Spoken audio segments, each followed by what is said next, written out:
రాజ్యమేది లేదు గాని రాణిలాగా చూసుకుంటా కోట కట్టలేను గాని కళ్ళల్లో నిన్నే దాచుకుంటా రాత ఎట్లా రాసి ఉన్నా ఆ మార్చి నీతో రాసుకుంటా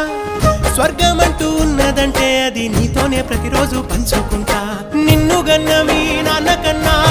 లారు ముద్దుగా సాదుకుంటా నీకు కోపం వస్తే కొంత దూరం ఉంటా నువ్వు గీత గీస్తే నేను దాటనంట కంట నీరు కంటి రెప్ప దాటకుండా కాటుకై కావలుంటా రాంబాయి నీ మీద నాకు మనసాయనే ఏనాడు నిన్ను వీడిపోని నీడైతనే